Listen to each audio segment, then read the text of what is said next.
Welcome to the Dork Forest. Jackie and her pals will never bore us. Shameless confessions about our obsession will make us laugh and smile. So let's explore the Dork Forest and dork out for a while. Hello and welcome to the Dork Forest. I'm Jackie Kashian, your host. And the websites, JackieKashian.com, DorkForest.com, TheDorkForest.com if you like a determiner, and FamilyPetAncestry.com if you like a joke URL that I bought that points to JackieKashian.com. Because Family Pet Ancestry, when you want to know if your cat came over on the Mayflower. Anyway, let's do the credits. Mike Rickberg composed and sang that song you just heard. He sings with his wife, Sarah. At the end, he will sing his words to the Mexican hat dance. Patrick Brady's going to fix this audio, and Vilmos fixes my website, JackieKashian.com. At JackieKashian.com, many things can happen. There is, of course, links to my other podcast and the Dork Forest. My other podcast is called The Jackie and Laurie Show, and it is on the Nerdist Network. Everything's available on iTunes. Stitcher has probably uploaded it. SoundCloud and All Things Comedy has the Dork Forest. I don't know how you found it. I just thank you that you have. Anyway, but on JackieKashian.com, there's other unique things. There's the store, which you can get the t-shirts, CDs, and my DVD of my stand-up comedy, and then Ranger of the Dork Forest t-shirts, and regular Dork Forest t-shirts, and a Spooky Reading Girl t-shirt, which is in reference to one of my jokes. You can see my calendar where I'm doing stand-up comedy next. This week I am going to Florida for Indie Comedy Festival on the 21st in Orlando, and then on the 23rd I'll be in San Francisco doing a live episode of something that's listed on my website. You might want to check that out. For Sketchfest and I think Audible. Anyway, good times. In other news, or CISO, I can't remember. Check my website, JackieKashian.com, for all of that stuff. Also, there's a possibility on JackieKashian or TheDorkForest.com to donate to the Dork Forest. If you enjoy the program and want to donate, there's a PayPal link, and you can send me some cash if you like. I appreciate it enormously. You can donate monthly. I have not made that easy. Go for it if you like. And there's also an Amazon portal on DorkForest.com. I added it. And also JackieKashian.com. So if you want to order, all you have to do is you either click on the Amazon tiny icon on the front page, or you go to the support the show page on JackieKashian.com, and there's a banner. On DorkForest.com, there's just a link in the menu. All it is a portal to Amazon. You order normal from Amazon, and the Dork Forest gets a kickback. Other than that, there are premium episodes, which are live episodes that I taped in front of live audiences. There's about 10 of them. They're on thedorkforest.bandcamp.com. They are $2 a piece because they cost me a couple of bucks, so I charge you a couple of bucks. There are also some free things on there and a storytelling album. So, there's probably more to it, but I say, let's get into it, because it's a great episode. Hey, it's Jackie Kashian. I am in a hotel in Madison, Wisconsin, with a guy I knew, college. What was the name of the comic strip? Wildlife. I meant to bring it. Because I clipped one in college, my favorite one. Which one was that? I don't remember. I just remember how adorable it was, and I thought it struck a nerve. Oh. I'm here with John Kovalic, ladies and gentlemen. Dork Tower, DorkTower.com, Dork Forest. That's how we rehooked up. 11 years ago. We swapped t-shirts. You're due for another one because you're finally doing the show. Oh, lovely. So you get a free t-shirt. I don't have any with me. Oh. Okay. I will mail you one. That would be delightful. It'll all work out. Maybe you'll get a Spooky Reading Girl t-shirt. Maybe you have an inner Spooky Reading Girl. Ooh. So Dork Tower is your webcomic. Yes. And then you do art for all the Munchkin. All of Munchkin. Games. I've drawn, Steve Jackson Games' Munchkin. Right, and other Steve Jackson games, and other, too. Shea Geek. And, Shea Geek, we have that. Do you have Ninja Burger? No, I did not do Ninja Burger. That's Greg Highland. And that's not even Steve Jackson. Yeah, there we go. Is it a Steve Jackson? It was. If it's not anymore, I'm pretty sure it was. Well, you're in the biz, so you know. Oh man, this is embarrassing. You know that I say that, and then, Yeah. but whenever anybody says anything show busy to me, I still don't know what it is. I never know what anything is. I have drawn, though, at this point, over 5,500 Munchkin cards in the last Wow. 15 years. This is the 15th anniversary of Munchkin. Happy anniversary, Munchkin. Thank you, says Spike. And you drew the apple. I drew the apple. I did a lot more than the apple, but yes, apples to apples. Apples to apples. I wrote all the flavor text for apples to apples. For many years. For many years, because the flavor text idea was mine. When apples to apples first started, the rest of the out-of-the-box company did not want to put flavor text. Well, actually, they just wanted to make the apples cards as simple as they could so everybody could understand all of them. Right. And I was a Magic the Gathering player. This was going back 18 years now, something like that, close to 20. Right. And I was a Magic So the late Gathering 1800s. player. Yes. Yes. And I said, hey, wait a second. There's this thing called flavor text, and if we put it on a card, we can throw any card in the universe there, and people will know what it is. Elizabeth Barrett Browning, for example. Right. Flavor text being the definition, essentially, of Yes. whatever someone has just read, and you're like, well, I don't know who that is. Exactly. And you're like, yeah, you kind of do. Let me flavor it up for you. And so the other three members of the company said, okay, smartass, you write it all. Oh my gosh. And so for weeks, this was when Apples to Apples was first brought to us. Okay. Which was How many cards initially? 500, I think. Oh were my some of God, the you wrote first. flavor text for 500 cards. Yes, and that turned into thousands, but not 5,000 at a certain Okay. point. And so, yeah, I would just be on the couch at our house, and Right. I'd have my laptop, open up the files and just go through trying to think of something clever to say about all of these cards. Right, something at the very least interesting and informative. Yeah, and I would yell at Judith, my wife, my long-suffering, lovely wife, honey, what's funny about mud? And so this conversation would go back and forth for weeks. And yeah, so all of my friends in the industry give me a lot of hassle. Oh, you drew the logo. Oh, you drew the apple. Right. Also, there was, by the way, But there was an orange. hundreds of hours. There was an orange at one point. Initially, Wait, the Apples game. to Apples had an orange involved? Yes, initially Apples to Apples was called Apples and Oranges, and that name was taken. So we couldn't do it. So there's a IP. poor, sorry drawing of an orange who's like the Pete Best of gaming.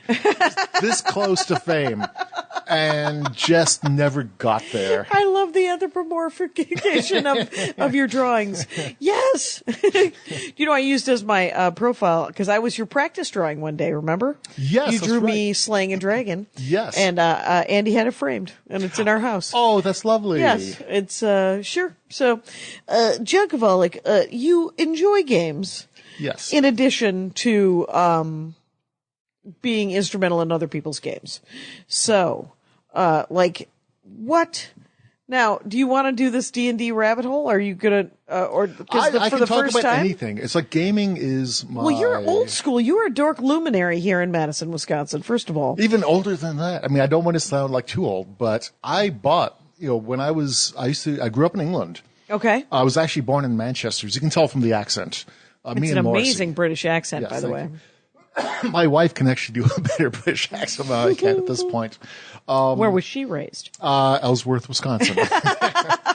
But yeah, so I started gaming in school in England, where everybody Okay. was playing with these little 20 millimeter plastic Airfix World War II figures. Okay. Desert Rats versus the Desert Fox. Right. It does sound like you were raised in the 50s. And yet it wasn't. This was in the late 70s. Late 70s, yes, the very late 70s. Right. Please. But it does. But I always think of England as the early 50s always. Them just reeling from beating Hitler. And since Brexit, it probably will be. And with Trump, they'll get to fight Hitler again. It's going to be great. Let's talk more gaming. Exactly. No kidding. So yeah, I started, and in England at the time, in Britain, Yep. you had rules you could buy for these little figures, which Okay. I'd never seen before. So you could go to a shop on the main street, high street, and there would be a set of rules published for playing World War II miniature war games with plastic tanks and plastic figures. What? And I thought this was incredible. It just blew my mind. It's still incredible. Yep. Did it have a name? What was the name of this game? Just this particular game I'm trying to remember the name. It wasn't Right. a particularly good set of rules. I found better ones very soon afterwards. Okay. I can. So the people who made the little HeroClix things didn't make, and that's not what they are. No. Obviously. These are just little plastic army models. guys, right? Yeah, army guys. Yeah. They're tiny. Like 20 millimeter means about. I'm like making an like inch. an inch. Yeah, like inch side high. to jack your- Like old-timey green Yeah. army guys, right? Yes. Yeah. And then you would buy tanks, and if you were a kid in Britain at the time, you just, an Airfix tank, and you would glue these together and paint them. And these rules were made by a different company, and they just let you play with these. And a lot of different companies weird. made rules like this. Right, they're like, So- no, play my rules. Yes, very. It's essentially, gamers have always grown up and been mocked for Yes. saying, no, play my game. And only in the last 15 years has everyone just embraced it and go, no, we still want to play games. I don't care if I'm 40. Leave me alone. I know. Yeah. I love it. Yeah. So from there, I discovered board games, and these were like very complicated historical board games published by an American company called SPI. Wow. And I found these at a model shop, and all of a sudden, there are these little cardboard counters you could punch out. Fun, and put on these hex grids, and some of them Oh my God, represented. you sound like Andy. You're like, you get to punch out a lot of different things. That's awesome. This is our life. Yes. And thank you for understanding You were in a us. safe space. The safest of all spaces. And so at that point, I played these games for a while along with the miniatures games, and I was about 14, 15 Okay. at the time. And we would travel from Bristol, which was actually a city called Glastonbury. The biggest city anybody's heard of in the U.S. It would be Bristol to it. But we'd travel from Glastonbury to London every couple of weeks just to get the big city. It's only a couple of hours away, a few hours away. I think it was like maybe a 3-hour drive, which in England is To get huge. In the U.S., right. that's like, I'm going to pop down and get some milk. I'll be back. Right. That's, And I'd heard about a shop in London, an actual bona fide game store in Hammersmith, London, Yep. called Games Workshop. okay. Do you think And it's this would still have been- there? It's not still there. The original shop is not still there, but Okay. Games Workshop has become huge since then. Oh, This is they're wait. I have Warhammer. There we go. Yeah, They made Warhammer 40K, yes. But back in the day, there was just a gaming shop like any other, and they In were doing Hammersmith. Hammersmith, yes, one of the outlying regions of London. Right. And I would just pop in there when we would go to London, and just my little mind exploded. Right.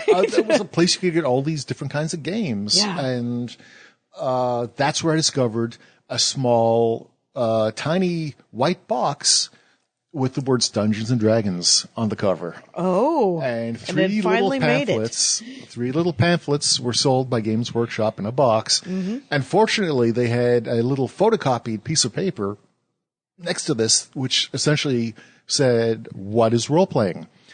And you see this kind of thing in so many role-playing games anymore. And it's so useful because right away I got it. They showed you a map of a dungeon, Okay. a small photocopied dungeon, and next to it was the dialogue that the players were saying Right. between the games master, the dungeon master, and the players. Okay. And right away I got this, and I just wanted this so badly. And the I art was understand. horrible. Yeah. The rules were bad. I think were they even typeset? I think they were just typed out.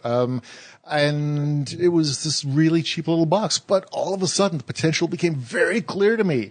Right. I couldn't stand it. I got this, and I got back to school, and I formed in 1979 my school's first role-playing society. Wow. Nice. That's so, yeah, I mean, I suppose if you go from playing with army guys, D&D makes sense to some extent. Tabletop role playing. Yeah, well, you already, Because how... you're already playing imagination and you're like, I'm doing this. Yes. I'm doing this. And actually, that's where Dungeons and Dragons came from, were a couple of gamers in the Midwest. Oh, I vaguely who remember that. Were military war gamers. And Okay.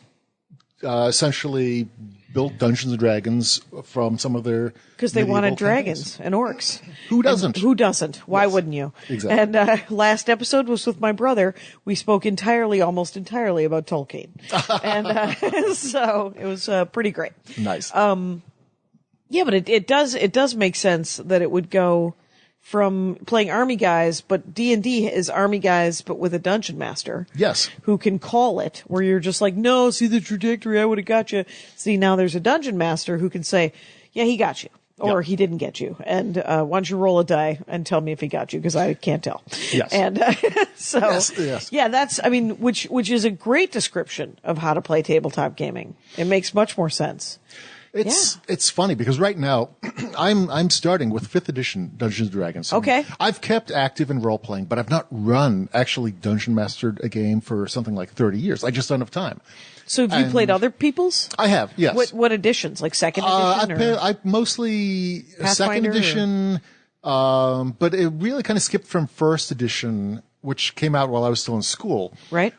Which I've got my original volumes signed by Gary Gygax. Oh my who God. Wrote the introduction to the very first Dork Tower comic book.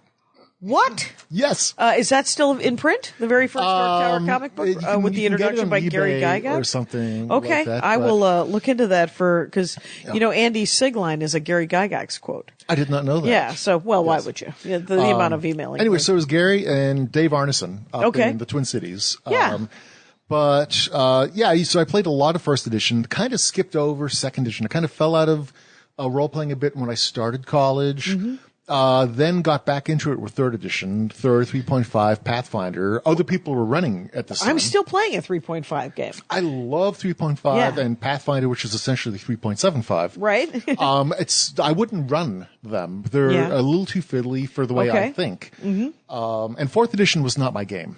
No, 4th edition had terribles, according to various D&D people. The people who liked it. So yes. It wasn't a bad game. It just was not my game. Right. To me, it felt a little bit like trying to simulate a video game. Right. It was trying to do that. Right. Is what I heard and it was hit and miss as far as success. And some people loved it, and God bless them, and that's great. There's a lot of different games out there people can play.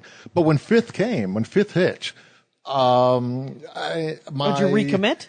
Oh my goodness. I just loved it. I've not felt this excited about Dungeons and Dragons since 1st edition Advanced D&D.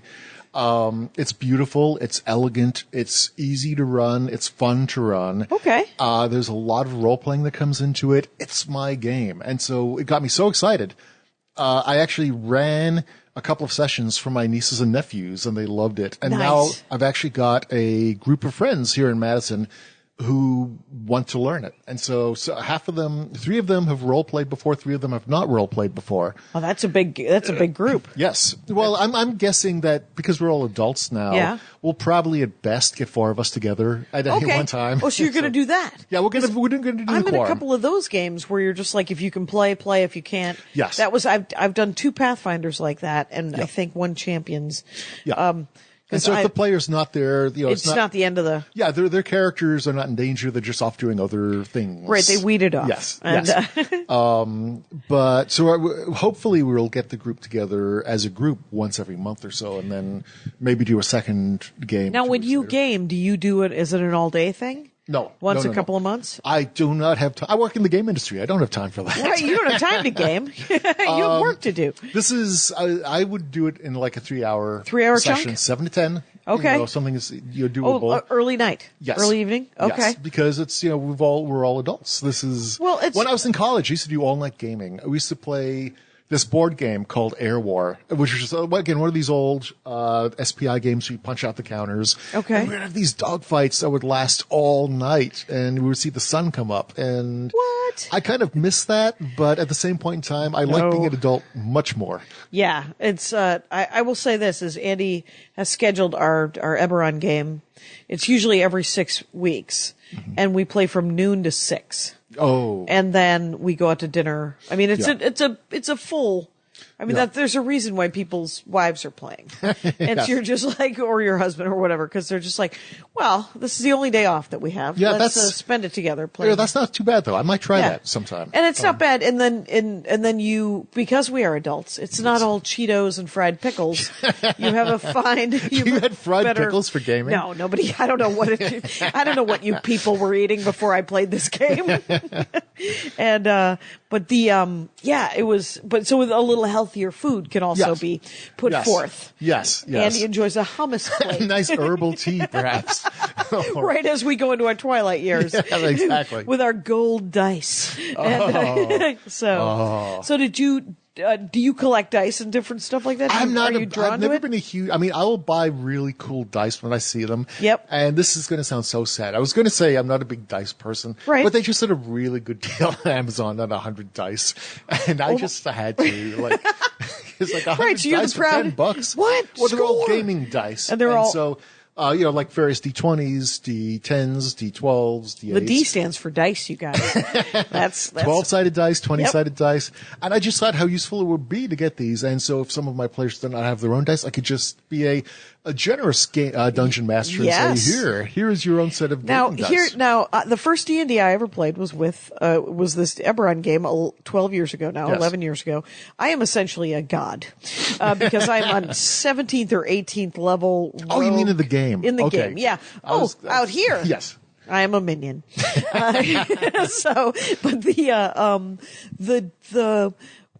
But Andy, whenever he would say, "Oh, do you need to borrow some dice?" all of his friends who have been playing since they were 13 were like, "Not touching your dice, not touching your dungeon master dice. Get away from me with your skeevy." It's like tarot cursed. cards at that point. Yes, So what you're saying is I should just leave them in the big plastic bag until my friends come. they've untouched by human Yes. hands. You may choose your own dice There and you go go. forward with it. There you And go. now, do you did you used to paint the dudes, the characters? I did, and I'm back into that full throttle. Oh, really? I have got individual figures for all the players. One of the players wants to paint their own Okay. figure, Oh, and good I'm like, for them. "Rrr." You're like, my toy, mine. I'm not lying about this. I bought a second figure so I could paint it. Yeah, you want to, when we put them next to each other, which one do you want to play? Well, not last year was a really last year. I made a few resolutions. Okay. One of which was to read more books, which I managed. One of which was to do more gaming, which I didn't entirely manage. I've Okay. been playing more games. So this year I've just like jumped back into the deep end. I've been painting Warhammer figures, actually Warhammer 40K figures. So wow. you may never see me again. Right. I've started Warhammer 40K because they've got a lovely beginner set, which comes with like 30 figures. And it was a very nice doable weekend project. Okay. Wait, you painted 30? No. Not in a weekend. Okay, maybe not 30. There are, let's say 20. Okay, 20 and figures in the about a weekend. characters in Warhammer, many moons ago, there was a Dork forest dedicated entirely to Warhammer 40K. So I have a tiny memory of John Roy telling me about 40K, but that's all I got. So what are the characters again in Warhammer? Are they Warhammer real? is basically, Warhammer Yeah. 40K is basically space fantasy. You've got the Space Marines, who are Okay. the human empire, Okay. the empire, the Imperium. You've got the orcs, but they're spelled with a K in science fiction. Okay. And orcs. That's how you know that they're from space. Exactly, space orcs. That's awesome. Then you've got the Eldar, who are essentially the elves in space. Right. But they've got really cool helmets, so you don't really see their pointy ears. Sure. And you've got all of these races, but they stopped doing the dwarves for some reason. You don't see the squats anymore in 40K. Okay. And basically, I've always been most interested in orcs because I love playing orcs in miniatures games. Because if they lose, who cares? They're stupid, they're dumb, they're violent.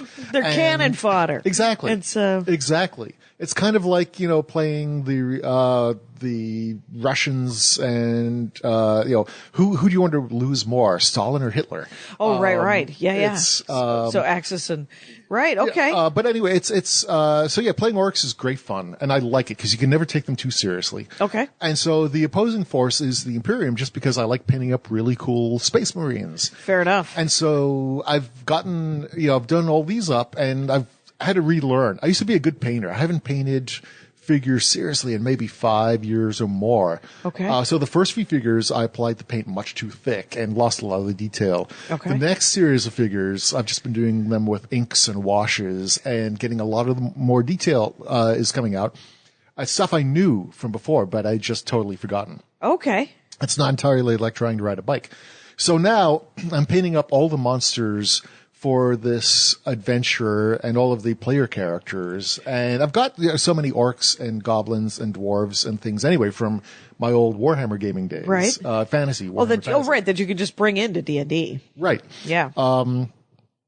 But I like having the miniatures out there. I like drawing out the caverns or the rooms so that the players know where they are. Okay. Are you that's drawing not necessary. on like a dry erase map? Yes, I've got a couple of dry erase mats, and I've got my Boxes or hexes?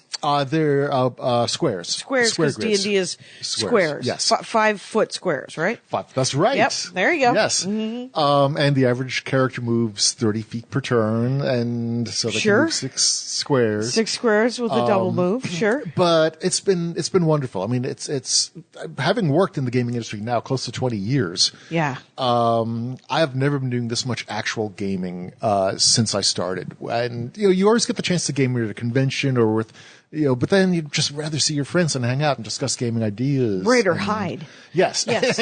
One of those two things, you're just like, no, I want to play. No. Is there a place we could hide where there aren't so many people? Well, you're at a game convention, you weirdo. Yeah. And it's just, yeah. But so it's been between D&D 5th edition and getting. I've actually had to pare down my games because I was having a big problem for the last few years. There were too many game systems I was interested in. Okay. And so that was creating analysis paralysis, and I was not playing any of them.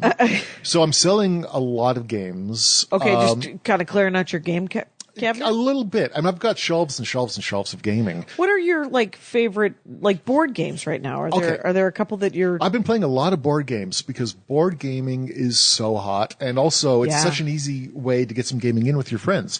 You get friends come over for dinner. We've got a group of couples now, and we all get together every month for a dedicated dinner and gaming night. Oh, and cool! It's a lot of fun. But also, just a friend will pop over and you can bring out a board game. There are so many great games at the moment, and I know it's amazing because. Do you go more co-op or do you go more? I love co-op. A couple of years ago, I was totally into co-op. I'll do anything. Okay. I will be fascinated by a game for like a year and the games it spawns and be obsessed with it and try and figure it out. Right. Right now, the games I love, I still play a lot of Forbidden Island, which is a great co-op game. You're on an island and it's sinking, and it's the sense of the island sinking is palpable, and it plays very quickly. And I introduced some friends to this about 2 weeks ago, and we lost. The island sunk. Right, and we were on it. We did not get off the island. And there is tension when you're playing as a group, and you're and there's a tick-tock. Yes, absolutely. I've seen that one. I have not played it. Forbidden Camel Island. Up is another great fun game. I love the game Camel Up. It's a. How are you spelling it? It's not Camelot. No, Camel. CAMEL. Okay. UP. Oh, awesome. Camel Up. It's a camel racing game. It's set at the turn of the last century in, I believe, Egypt, colonial Egypt. But you're not actually playing the camels or the racers. You're playing the people betting on the camels. Oh. And it's brilliant fun. And it's very unpredictable because the camel, if it lands in the same space, it is Egypt because they're all going around a pyramid. The pyramid itself is is this wonderful cardboard thing you build, which lets you turn over the pyramid, put it face down, and it lets one dice out at a time. Oh, okay. And I love that for a start. Yes. So that one die will move one camel 1, 2, or 3 spaces around the track. Okay. You can bet on the camels at any time. You can bet who will win the leg, which is when all 5 die are rolled or turned over. That's one leg. So whatever camel's in the lead at that leg, you can get money on. Play money. Play money, You never play this for shots or anything like that. And pieces of pizza. You can also, last piece for whoever wins Camel Up. You can also bet on the winner of the overall race or the loser of the overall race. Is there a trifecta? Is there any way that you can leverage this? Is there a guy over in the stables you can talk to? There might be. There are a couple of expansions for this. Yes. But I still just like the basic game so very much. And again, it just changes so quickly, and it's it's fascinating. It's brilliant. Okay. Codenames is another game I've been playing a lot of recently. Okay. A wonderful superb word game where two players are the spy masters. Right. And you've got teams, 2 teams. Each player is the spy master for their individual team. And you've got a grid of 25, I believe it is, words laid down. And the spy masters have got a map of these grids of who their spies. So the words laid down could be Berlin, it could be mud. It's sort of like apples to apples green cards. It could be anything.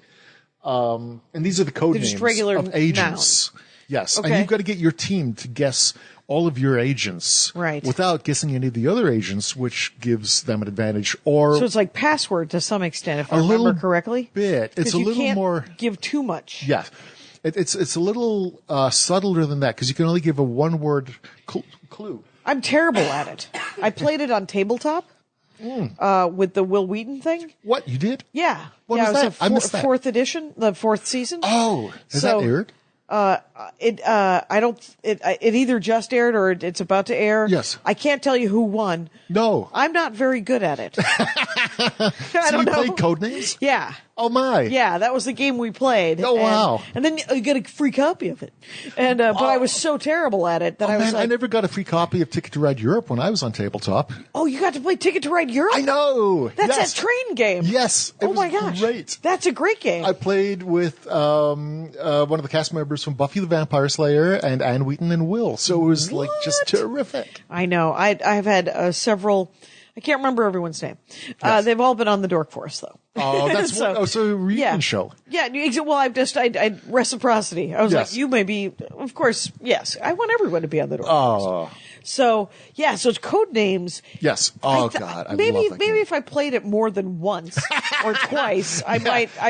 It's sort of like Sudoku. It's a learned skill to Yes, some extent. yes, it is. You got to get your mind thinking in the right direction. Yes, the first game I had was disastrous. I played it once and I was teaching it to some other people and I thought, aha, I can be the spy master for this. Yep. And I focused like a laser beam on 3 words and I believe what I said was theater or something like that. And then I totally missed like one which was so close to theater. Right. That's the one they went for Oh, of first course. and it was a disaster. Yes. It was a disaster. All of a sudden, But- crime flourished. Yes. Yes.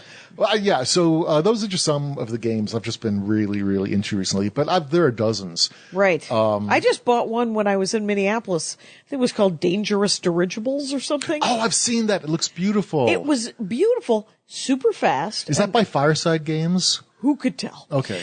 Probably some sort of writing on it. Yes, would yes. tell me that. It was by a game company. It was by a game company because it was in Barnes and Noble. Okay. And so it was.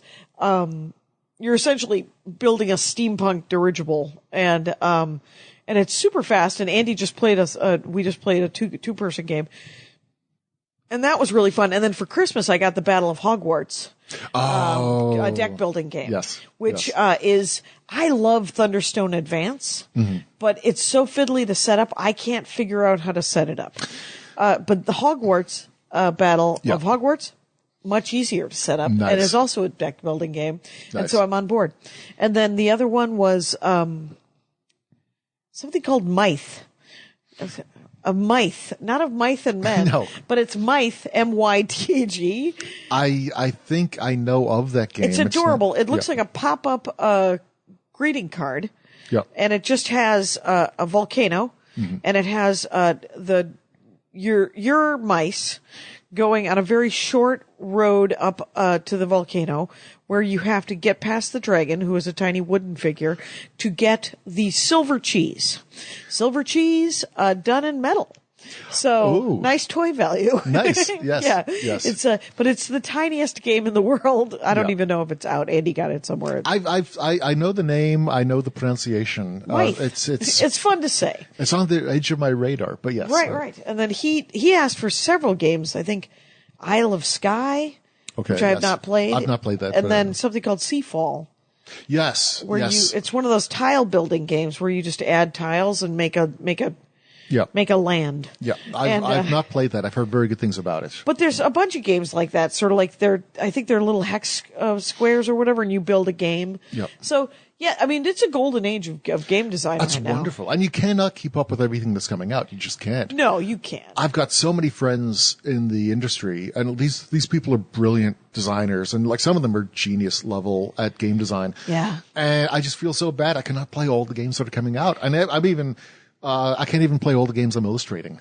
Anyway. Right. Well, that's it, because you're just like, no, I want to do the thing. Yes. And, sometimes these are quality problems, obviously. These are definitely first right, world it's game very, problems. there's too many games, you guys. So, but do you notice, because you're, an artist and a graphic designer and all that stuff, is it exciting to see the different kind of art that is in all of the? I love it. I love it so much. And I will sometimes pick up a game just because it's got really beautiful art on it. And I know you're not supposed to do that, but really you're judging a game by it. So, yes. Why not? There is, the art is just stunning. And especially if you think of where gaming was at back in the late 70s. And when I say first printing of Dungeons and Dragons, I don't mean the one that was out in most stores. If you go online and you see the first little tiny 3-volume box set. Yeah. No, we're not talking about the red box and those things. You're talking about something. This was before those. They came out in a brown box first. That sold out. Then they released it in a white box. And the art in that is just so horrible. Right.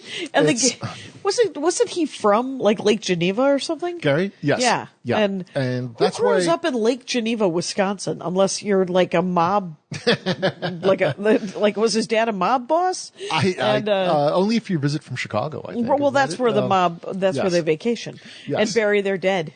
Enjoy your ocean spray, everybody.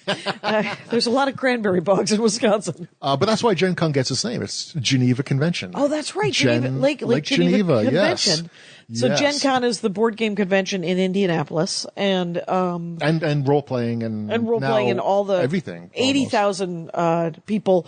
One of the things I love about that convention is that everybody's doing instead of going to watch panels and stuff. They're mostly playing. There are some really good panels. But yes, I'm sure you go there to play the games, and you'll be in the hallway with your friends, just trying something new. It seems it.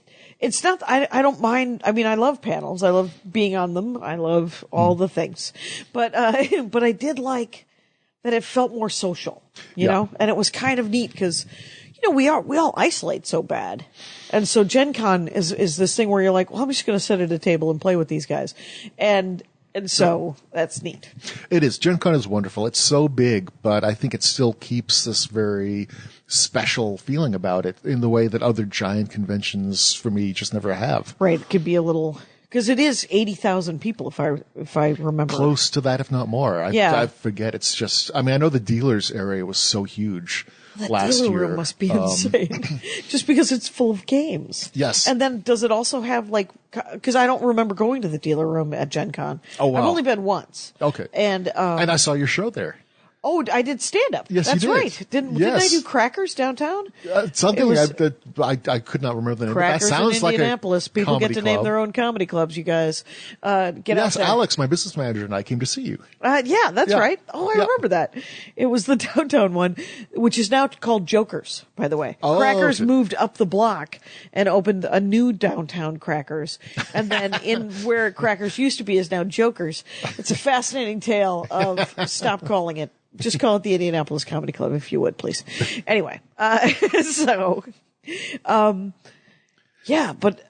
dealers area is crazy because there are hundreds of booths, and they go from small self-published games all the way up to major game companies. Do you ever take the kids? The kids singular. Are they too little, or? She is 8 years old. Oh, right. Right. That's right. You have one daughter. She's just starting to really get into gaming. For the longest time, she felt very, like when she was about 5 or 6, we would try some games with her. Right. And she got very nervous when it came to winning or losing. So she would she would want to move the figures for us, but she wouldn't want to play the games. Although this was great. And this was after we sold Apples to Apples to Mattel. Okay. When she was 4, she and her 5-year-old cousin Right. played a few Thanksgivings ago. We all played Apples to Apples Junior together, and they loved it. They loved being the judge. Perfect. You could just see this little Who doesn't 4-year-old want to be green? going, yes. You're green. Go. So that was really a neat feeling that a game you worked on could go down to 4 Have you years seen old. Bring Your Own Book? I've heard of it. I've not seen it. Yes. It's currently my favorite party game. I may have to get this because you're the second person in like a week who's mentioned it. I've only seen it. I got it at a toy store. My friend owns a toy store in New York, 84th in Amsterdam. You guys, West Side Kids. So, but she said, I never get to play games. Make Andy play this and give me a report. And so we did. But twist my arm. Exactly. So, essentially it's just like Apples to Apples, except for that you use either you've brought your own book because you're that person. Yep. Or you use the found books in the house or place where you're playing. Nice. So in the found books in our public space, essentially the respectable books, are all like the Harry Potter and Lord of the Rings, and then we have some nonfiction, and then we have, the classics. Yes. And so everybody took one of those, and what you do is there's a middle card, like in Apples to Apples, Yep. and then it says something like James Bond's little known tattoo. Yes. And then everybody goes through their book looking for a funny thing or an interesting thing that might apply to that. Yeah. The first person to find that turns over the timer, so everybody else has like a minute to catch up. And then you win, and then everybody reads them, so there's no secretive part, right? And then the person, whoever's middle, picks whatever they like, and then of course you win that middle card like normal. Yep. As soon as anyone wins 2 cards, everyone moves their book to the left. Oh, that's nice. So you don't keep the same book. Yes. And so whenever the next person wins 2 cards in a row, you'd move it again, right? Yep. So that was the first time we played it. The second time we played it, and we haven't played it since, and I would like to, we were at a picnic. We were at a barbecue, and the only books they had were self-help books and gardening books. So it's Weirdo Magoo, like whatever anybody has in their house. Yes. Yeah. No, Yeah. that's terrific. I've heard very good things about that, so I may have to seek that out. And I think it's like a nickel. I think it's like $11 to $15 for this thing. And Really? so Okay. it's very cheap. And unlike the green cards in Apples to Apples, there's 2 suggestions on each card. Oh, that's So nice. they just use they use the space. Yep. And you can pick either one. Nice. So it's a nice touch. But Excellent. Yeah, so I'm actually working on a role-playing game now, which is kind of with a friend of mine, cool. Brett Myers, who is a very good game designer. He does, my favorite game of his is Nanook. It's from Steve Jackson Games. Okay. And I've got 4 more ideas, and it's just now a question of getting the time to get these things and get them play tested and work on them. Is it a tabletop like D&D kind of game, or is it I'm hoping to come board up, game RPG It's a or a mix? It's kind of a mix. I'm hoping to make this a game where the players do not have to know any of the rules, that everything is set out in front of them in such a way that, the rules will be minimal and only the dungeon master really needs to know the few. Okay. And he can just essentially put the pieces in front of the players and they can do things. Well, like that. that's the big thing when you first go play something like this is, and we all want people to want to game. So you're like, super simple. Takes 4 seconds to learn. Let's do this. Yep. Andy's superhero game, The Hero Instant. Yes. That it's just free online at theheroinstant.com. Knock yourselves out, Americans or internationals. But you can make a character in 10 to 15 minutes. Oh, that's nice. And and he did that because I hate making characters. I like drawing there's a box where you can draw your character. Yes. I like naming it. One of the nice things about D&D 5th edition is they've got a quick build option. Okay. So if, with my friends who were doing this group with, I really didn't want to get into the minutia of character design with them and, bore the pants off of them. Charts. And these just give you you, like, if you want to play a wizard, here's the quick build. Here's, like, where you put your stats. Here's, See? 'Cause it's a gateway spells you drug. start with. You can Yes. go deep into it next time, Yep. kind of thing. Exactly. And that was really neat. That is really neat. But yeah, so, coming from a party game background, which everything at Out of the Box, and I was a co-founder and co-owner of Out of the Box, RIP, very sad. But all of the games that company produced were the idea was to be able to teach the game in a minute or less and to play around in a minute or less. Right. And many of the games we didn't get to that with, Right. but definitely Apples to Apples was always the gold standard. Right. So- And if you aspire to that and it's a 5-minute round, Yeah, exactly. nobody's Yes. fiddle and diddle. It's Yeah, fine. exactly. That's so great. Wow. So, yes, it's been a really busy couple of months, and it's been so fun. Again, just like jumping back into the deep end. Yeah. Is your daughter going to play the D&D too, or not yet? Probably not. I think she and one of the players has got a daughter who's a little younger than Louisa, Sure. and I've got this idea that if they're ever around and they're interested, that I would make them sprites who would just be helpful sprites who couldn't be perfect. harmed, so they could Yeah. help the characters and Yes. do something like that. It's like you roll and assist. Yes, I've got a number of games, role-playing games for kids specifically. There's a game my friends at Monty Cook Games just came out with called No Thank You Evil. First of all, I love the name. It looks great. I backed the Kickstarter. The production values are fantastic. And I cannot wait to try this with Louise and her friends. I've just not played it yet, so I need to really sort of figure out You how want to it's do a played. playthrough and then Yes. that is best with Yes. especially with kids. Yeah, with 8-year-olds whose Yeah. attention span is so known to be so long. Right. Right. Yeah. And there's another game called Adventure Maximus, which again is just for kids. And so I'm looking forward to that. It was really neat with my nieces and nephews, taking them through D&D for the first time ever. They've been, growing up, they had their gamer Uncle John. I want to be the cool uncle. I want to be the cool uncle so bad. And so Success. we would play all these different games with the board games. Mm-hmm. And then last Thanksgiving, a year ago, it was over the Christmas holidays. I ran them through the beginning adventure in 5th edition D&D. Okay. It's this wonderful, probably the best introductory role-playing adventure I've ever seen published. Oh, and it's a mod or something, or it's just a pre-written, a self-contained, Okay. a pre-generated characters and ready to play. Ready to play. That's the phrase. Yeah. Mini campaign, and it's really well written. The folks at Wizards did a phenomenal job with this whole package. That's great. Yeah, and you just jump right into the action, but you also get role-playing elements, and it's not just like one dungeon, it's a series of adventures. Okay. And it is a mini campaign. And so seeing my nieces and nephews who ranged at the time and age between 12 and 15, who had never done anything like this before, and my brother, who had done this back when we were in school, just Right. getting back into it.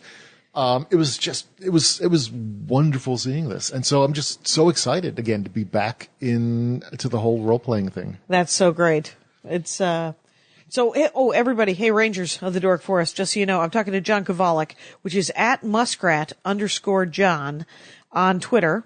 And then dorktower.com is sort of the main, that's your main website, right? Yes. It has a webcomic and it has. Yep. Dork Tower runs twice a week now, and I'm hoping to get back up to 3 times a week. But pretty busy. Yes. And so you can find, Dork Tower, there. Right. And then the books and everything. Yes, we're going to be doing, there are 9 volumes, collected volumes of Dork Tower out. What? That's awesome. Don't you have them? I'll send you them. I would love Okay. to. Yeah. I'm very happy to. Well, let's, it used to be I'm published. going to go on eBay and see if I can find that, the first one. The one with the Gygax with the in it. Gygax intro. One of the most amazing moments of my entire career in the gaming industry was this would be one of the last Gen Cons in Milwaukee. Okay. So this is a while ago. 15? 10, 12 years, something like that. Okay. I forget how long it's been in indie. But I was walking back to the Dork Storm Press. That's the name of my publishing company. Awesome. Dork Storm Press. I love the word dork, you web guys, it turns booth. out. And I saw Dave Arneson at my booth buying some of my comics. And I sprinted there. And so she so said, that you could bask. This man's money is not good here. He gets whatever he wants. Oh, that's very sweet. It was Yes. it was like just one of the most wonderful moments I could imagine. Oh, and my I gosh. do hope he was actually buying comics. He might have just been stopping to get change. That would have been embarrassing. That would have been. Oh my God, take them all. So yeah, Wait we're a going to be minute. doing a Kickstarter for a new Dork Tower collection. Okay. Hopefully In March, that'll be right? February, March. Yes. Yeah. And this will be the first new collection in like 8 years. I stopped publishing when my daughter was born. I just had too much with the parenting thing. Fair enough. And self-publishing was tough, and everything else. And I did a good job at it, and I was happy with the comics that were coming out. And Oh, good. they did well. Yeah. But I just if there's one, It's a thing- whole separate job to Yes. publish, right? Right, Isn't it? I mean, you're right. like, well, I've got this down. I Yes. can get the webcomic up. Yes, exactly. And this whole other thing is just a separate. Yeah. Yeah. I get that. And with both Out of the Box and obviously with Steve Jackson Games, other people do the business stuff for that, and I get to Yes. just draw pretty pictures. So that's exactly. nice. It's just yeah. Yes. Yeah. And I loved drawing the comics. It was just having to deal with the business side of it was man. You do as much as you can. Yeah, exactly. You genuinely, you're like, I want to do this thing. Someone was telling me Chad Daniels, great comic from Minneapolis. Mm-hmm. He's advertising on Pandora. And I was like, how do you do that? Is that something? What's happening? And I do have a Pandora channel that somebody Yes. made, which is nice. Yes. And it turns out because it has my name on it and I am a member of Pandora, I listen to music. Yes. That I can, because I am the artist, I can send a message to anyone who is listening to that channel. Oh, so that's almost I recorded creepy. No. I recorded what? It is creepy. I was just like, hey, what do you guys listening to me? I'm right behind you. Anyway, I'm creepy with that. Now I kind of want to do that. This message is coming from inside the house. Oh, I kind of want to do that. I want to do all of it. But, when it comes to webcomics, Andy reads so many webcomics, and the only one I read is the dirty Sword and Sorcery. Oh, Olaf. Yes. I love that. It's so well done. It is so well done. I don't read many other comics because I can do a joke, which I did 5 years ago, and do it again and not realize that I did it 5 years ago. Right. Does not happen often, but it happens from time to time, or Sure. 10 years ago or whatever. I do not ever want to read somebody else's comic Right. and accidentally Oh, right. Co-opt any of that. Yes. Yeah. So I make it a point not to read other webcomics, especially the fantasy role-playing Right, if webcomics. it's And there are some something like that. great ones out there, and I just But can't read since them Dork because Tower of doesn't do a lot of dick jokes. that. Yes, exactly. Since I could not draw a pair of breasts to save my life. Oh my God, I guess it's a couple, and from Oh, okay. Australia Yeah. who do it, or it's a partnership. I don't Yes. know if they are a couple actually, Yeah. but whatever it is, sometimes it's filthy and hilarious, and sometimes it's not filthy and But also hilarious. And it's so beautifully drawn. It's so beautifully drawn. And it's like you cannot, I mean, it's dirty, but yeah, I would not call that pornography. No, It's just- oglaf.com. And the best way to describe the stuff that isn't porny is, like the dwarves, they go to the Fountain of Doubt and they take a drink from it. And one of them says, I don't think this is it. Really? And, which is a joke that should not, by all rights, make me laugh. oh my God. And yet, Yep. there it is. Yep. So. And it is so beautiful. The artwork is just fantastic. But I ordered a hard copy. There's, Hard. Get it? I said hard copy. It's but I ordered the second one for Andy's birthday, which is at the end of January. Nice. And I got the first one, and in the packing slip, this was probably 3 or 4 years ago. I got him the first one. The second one just came out, and in the packing slip, it just said, "Congratulations on your dirty book." And I was like, "Good for you. Good for you Nice. for not even caring." See, now I do read a lot of comics, a lot more. Oh, you comics read like these hard days. comics, right? Yes. Like, So, like right now, speaking of that, I've been reading a lot of Atomic Robo, which just did this huge Kickstarter to get all of their stuff in hardcover, and I picked up every Atomic Robo collection in hardcover, and that's really made me want to bring back my Dr. Blink comic book. oh yeah. The superhero shrink. Is there? I think I read Atomic. Andy Loves a Robot. Yeah. Who does? That's probably the main one out there at the moment. I can. Okay, yeah. Unless Vision. It's, right. Oh, he read that Vision. Did you read that Vision? I've not yet. It's supposed to be great. It is. It was a little too creepy for me, quite honestly. Really? I had to check out. Okay. Lock and Key. I'm there. Rachel Yes. Rising. Sure. Yeah. Turns out the Vision, with its cartoony graphics, was creeping me out because it was a little Stepford wife for me, and Yes. I got too invested or something. Oh, so. wow. Good to know, actually, because I was assuming it would be just a fun, good time, which is the stuff I like to read. Yeah, me too. I want escapism. That's what I'm looking I will for. occasionally see something, not realizing how graphic or violent or disturbing it will be, and I'm glad we'll have seen that. Right. Well, and Rogue One. it's very Rogue One. Rogue One. Aw. No spoilers. No spoilers. But it leads into a great sequel, you guys. Yeah, I hear the sequel's going to be awesome. It's going to be amazing. They're going to call it Rogue 2. Rogue 2, space opera. Yes. And, it was, but yeah, so something like Atomic Robo. Oh my gosh, wonderful, wonderful comic I've just been reading called Bandette. Bandette, about a female thief in Paris. And it is the writing is sparkling, the art is wonderful. I think it's online, but I've just been buying the collection, so the third collection is out. Okay, third collection's out. The writing is so good. So that's the kind of thing I'm really enjoying reading at the moment. Something that's graphically interesting and just, the writing is sharp and funny and quirky, and it's Do you got its know own the voice. author? I any of it? Think of it's an author and artist duo. I follow them both on Twitter, and I'm blanking on their names. At the moment. But it's Bandette. Yes. Okay, I'm going to look for that. That's great. It's so much fun. Okay, that's all I want. I mean, do you ever read Astro City? Yes, Kurt love Busiek? Astro City. Yeah, it can be dark. Yes, it can. But it can. Yes. It's so beautifully drawn. Yep. And it's so painted. In the background of one of the Dr. Blink comics is a statue, and it says, I believe it says Kurt Busiek, our founder. Oh, that's so cool. It's now is Dr. Blink collected? Yes, there is a collection. It's out of print at the moment. There's still some copies around, or you can go online, and everything's available. All the Dork Towers, all the Dr. Blinks, all the old Wildlife comics are available in PDF form from Drive-Thru Comics. Okay. Drive-Thru. Yes. THRU? U, yes. Like it's, Yep, Drive-Thru like Comics. And comics like comics. Right. But yeah, there's some great. It's all across the board. I'm sorry, I've veered from gaming into comics. Fair Go enough. figure. It's I kept introducing your daughter because I was like, you had a parenting. Oh, that's right. You wanted to let me in on how dorky the parenting is coming along. Oh man. Lead off on that for a second. She is. Anyway, going back to the artwork, one of the games I bought simply because of the artwork is a game called Dragonwood, a very simple little game where you're on quests.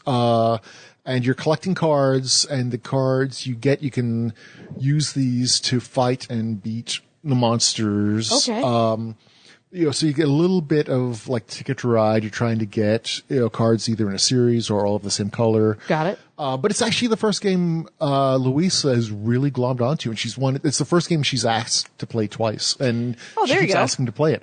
So I think the whole fear of winning and losing might have faded. At least it's being overcome by the just interesting new games and right. And I mean, and the thing about gaming that children have to learn, and adults, some adults have never learned, is that there's going to be another game.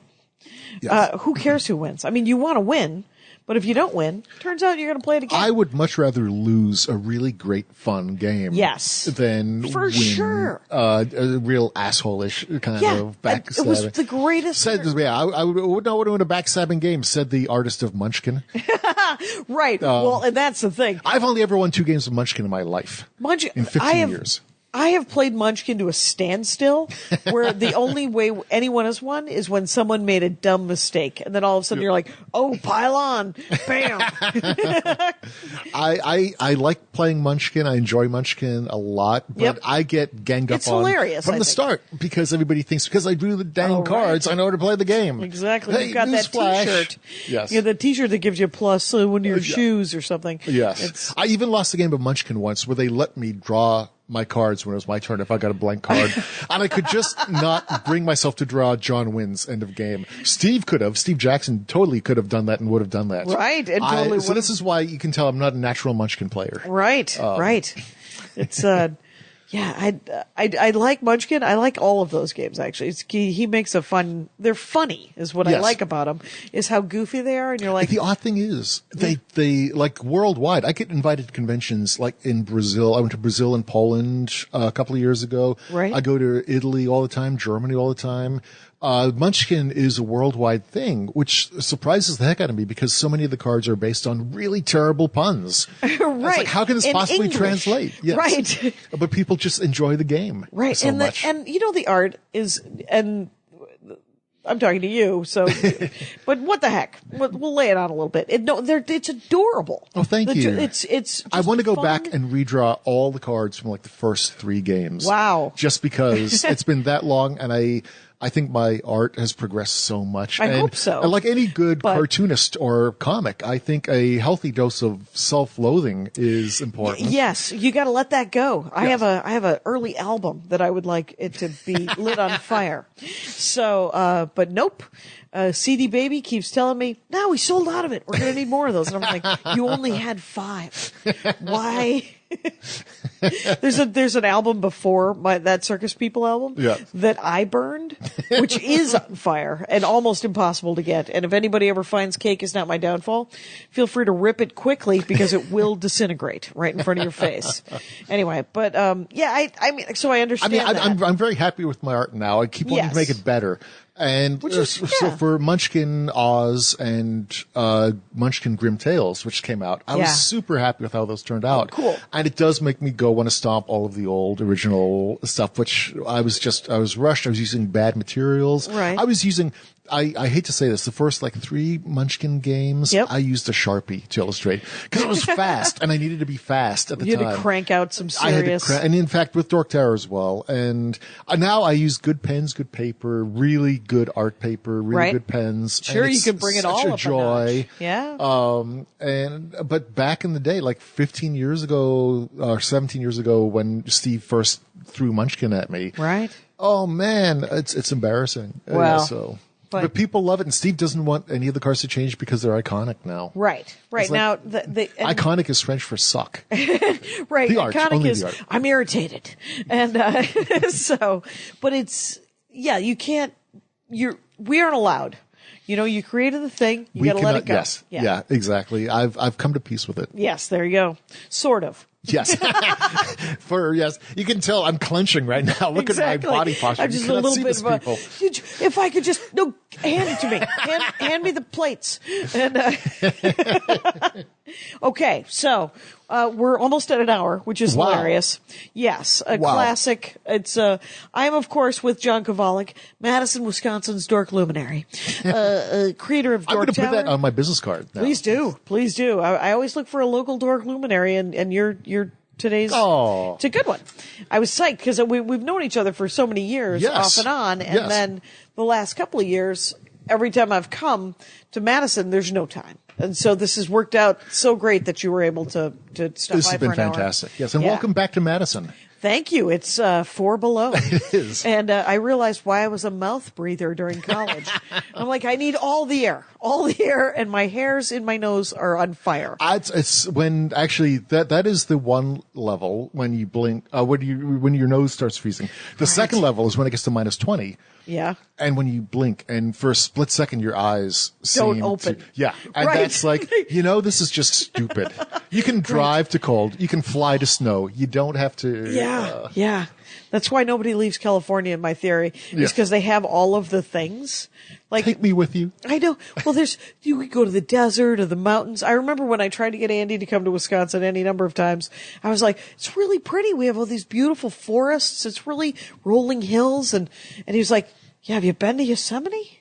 And I was like, oh my God, I'm going to kill you. And I was like, pine trees though. And he goes, have you been north of San Francisco? We have the sequoias and then we have just normal pine trees. And I'm like, okay, I'll stop. And